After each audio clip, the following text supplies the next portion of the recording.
So hi అండి. So MBBS abroad budget. So ఏ రేంజ్‌లో బడ్జెట్ ఉంటుందని అడుగుతున్నారండి 2024లో. సార్ యావరేజ్‌గా బేస్డ్ ఆన్ కంట్రీని బట్టి యావరేజ్‌గా వచ్చేసరికి ఒక 25-30 లాక్స్ ఉంటుందండి. సో మినిమమ్ వచ్చేసరికి. సో రష్యా లాంటి కంట్రీస్‌లో అయితే మీకు 20 లాక్స్ టు 25 లాక్స్ స్టార్ట్ అవుతుంది. అప్ టు 30-35 లాక్స్ మ్యాక్సిమం ఉంటుంది. సో జార్జియా లాంటి కంట్రీస్ అయితే మీకు స్టార్టింగ్ 35-45 లాక్స్ దాకా ఉంటుంది. వియత్నాం లాంటి కంట్రీస్ అయితే అది కూడా అంతే 25-30, 30-40 అప్రాక్స్గా ఒక యావరేజ్గా 30 ఉంటుంది వియత్నాం లాంటిది.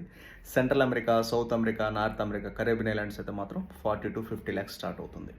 These are the budgets for MBBS abroad 2024. ఇక Germany, USA, UK, Canada, Australia, New Zealand అంటారు. అవనేది అసలు రూటే లేదు, ఎంబీబీఎస్కి రూటే లేదు. సో ఎంట్రన్స్ ఎగ్జామ్స్, తర్వాత లాంగ్వేజ్ టెస్ట్లు ఇవన్నీ ఉంటాయి. సో డైరెక్ట్ ఎంబీబీఎస్ అయితే మాత్రం సో ఇలా ఉంటుంది.